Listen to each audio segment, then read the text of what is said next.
the sea back by a strong east wind.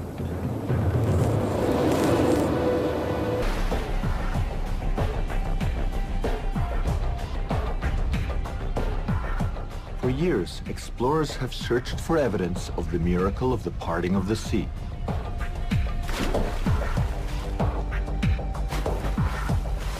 Director Tim Mahoney searched the globe for the world's leading archaeologists from Egypt, the Sinai, and Saudi Arabia. He also interviewed scientists specializing in DNA archaeology, bone analysis, coral analysis, and geography, uncovering startling new evidences of the Exodus that are reshaping our understanding of these ancient events. The filming of this investigation lasted 7 years and involved Dr. Leonard Moeller, a DNA research scientist who investigated the biblical accounts with a uniquely scientific approach. For Dr. Moeller, it began in 1995 when he joined others to investigate the claims of the Exodus, looking for physical evidence on the bottom of the Red Sea. They were searching for chariot wheels encrusted in coral. The hypothesis is that the biblical text from the book of Exodus is a true historical document. And this text contains clear clues concerning the route of Exodus, which has led us to this location at the Red Sea. Egyptian army, overturning chariots, drowning all the horses and soldiers.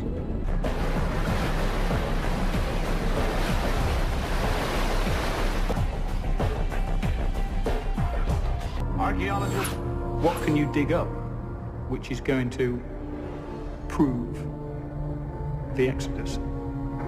What would you have to find in order to prove the Exodus? This is the Cairo Museum, home to some of the most famous mummies.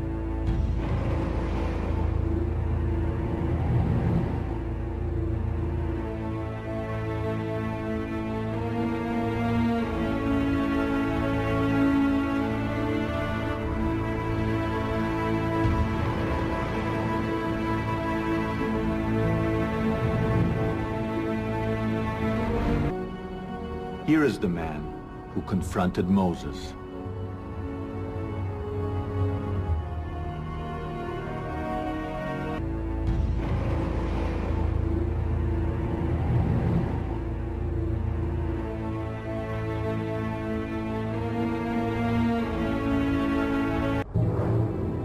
The Bible records that at the time of their arrival, one Israelite rose to the highest levels of Egyptian power. His name was Joseph, son of Yaakov, Jacob in English, and he became so powerful that he wore on his finger the seal of royal authority. Professor Manfred Bitak found no less than 9 seals worn by Joseph's court officials. Inscribed right on them is the Hebrew name Yaakov, Joseph's father. It's very strange that we found 9 seals with the name Jacob here. It's a biblical name, by the way.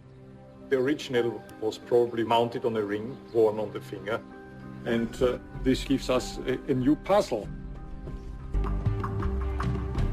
To support our new biblical timeline, we needed to find alphabetic inscriptions carved by slaves some 3,500 years ago. In our wildest dreams, they would also mention the biblical god, El.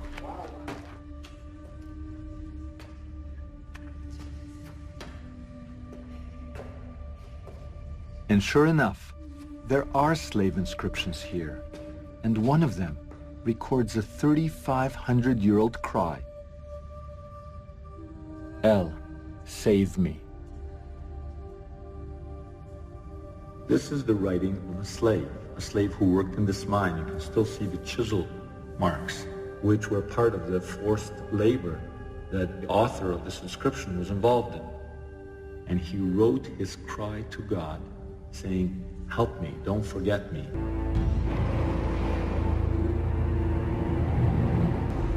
Incredibly, there is an Egyptian papyrus that tells the exact same story.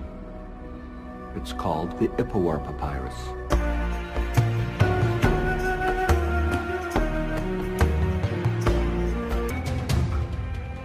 no one has ever been allowed to film at Avaris. To get there, we needed the cooperation of the Egyptian authorities. The more we investigate, the more we discover that the biblical stories regarding Exodus are reliable. Wrought by the 10 plagues, Pharaoh relented and freed the Hebrews. As the Hebrews began the exodus out of Egypt, the Bible says that Pharaoh changed his mind and chased after them. This proves scientifically that the large number of chariots described in historical texts are actually true and cannot be dismissed as impossible.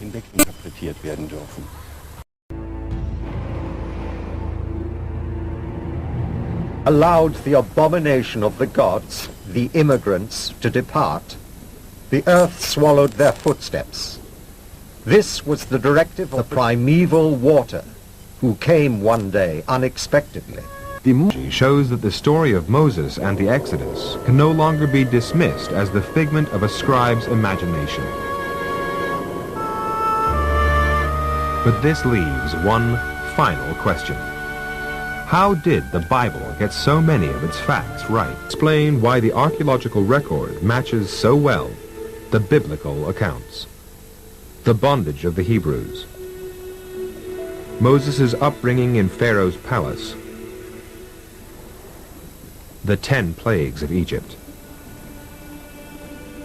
the parting of the Red Sea, and the 10 commandments.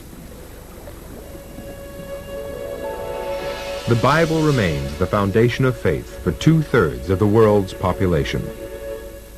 The modern age is also rediscovering it as a tool for understanding. Let's put all the data together on the table, and then let's hash it out and see what the most likely scenario is, and let the viewer decide. It was just exciting to see those divers with their films and showing the chariot wheels and the chariots down underneath the water. It was fantastic. I thought I knew a lot about the subject, but I learned so much. The facts, the scientific approach is riveting. This movie is going to rewrite the history books. It'll rewrite the conventional wisdom of what we think about how the Exodus occurred.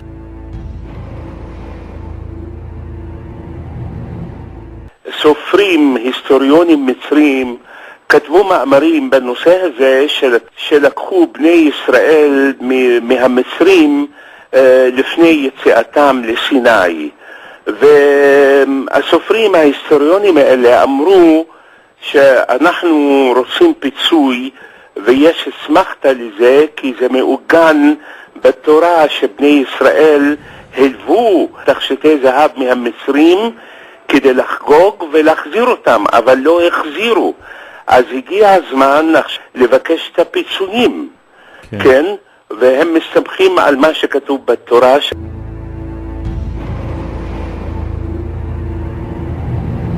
אנשי המדע, הארכיאולוגים, הגיאולוגים, כל אלה חברו יחד בכדי לספק לנו את ההוכחה החותכת לאמיתותו של התנ"ך. גם לספקנים שראו עד היום את התנ"ך כאגדה, הרי כרגע הם חייבים להודות שמה שהתרחש לעינינו הוא בדיוק כמתואר בספר בראשית. הן בגודלה של הטבע בצורה מדויקת הוכח שזה בדיוק 300 אמה, 150 מטר, הן במיקום של הטבע שמתואר בתנ"ך כהרי ערערת.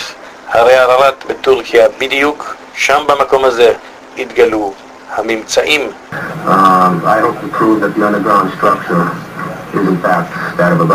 העדות ההיסטורית שמלפני אלפי שנה מתאמתת היום במעבדות. מעבדות המחקר המודרניות ביותר, עם רדארים משוכללים ביותר, עם החקירות והבדיקות המדעיות שמאשרות אחת לאחת את הנאמר בתנ"ך. Royal Egyptian cubit which he was familiar with and we believe used in giving the dimensions of the ark is 20.6 inches and 300 of those is exactly. כאן אנחנו רואים כתבות בעיתונות העולם על תיבת נוח. הכתבות האלה שמאשרות את המחקרים ואת הגילויים המדהימים שעשו רעידת אדמה בעולם. האם אתם מאמינים שתיבת נוח קיימת, או שזה נשמע כסיפור אגדות? Could the legend that sounds like a fairy tale really become proven fact? Well, the search has been going on since biblical times. And in a moment, you're going to meet some people who are positive they have found the ark. Now, we know such claims have been made before. But a few months ago, these people came to 2020 with some new and intriguing scientific findings. We followed them to the mountains of eastern Turkey. And what you'll see is a bizarre adventure with a host of unlikely characters. Tom Gerald's story takes many twists and turns. החוקר כאן מראה לנו את ההר מרחוק, הר שמכוסה בשלג, השלג הזה שהצליח לשמר את האונייה עד היום הזה.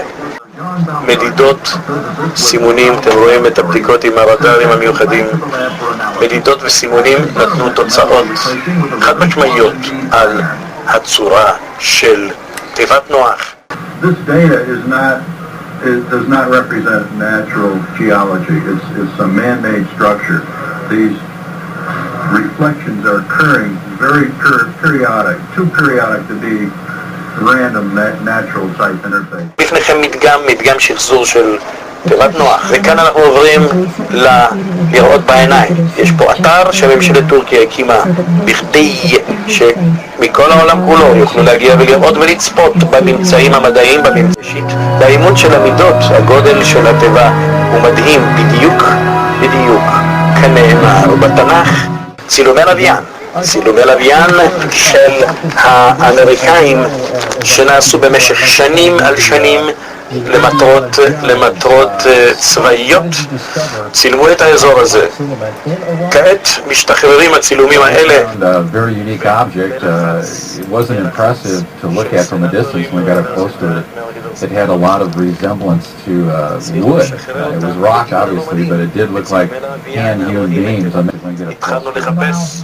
חיפשתי את התיבה הרבה זמן, אומר ראש צוות החוקרים שלנו, אבל הלב שלי החסיר פעימה. כיצד הצליחה תיבת נוח להשתמר כל כך הרבה שנים בצורה כל כך מדויקת עד הרי הערבת? באמת, כיוון שזה סנסציה עולמית, גילויה של תיבת נוח בצורה כזאת מדויקת שמותאמת לסיפורי התנ"ך הביא לנו תגלית מדהימה. זו חשיפה לעין המצלמה שמאשרת לנו שבתנ"ך למעשה אין אגדות, זה פשוט אוסף של עובדות מדעיות.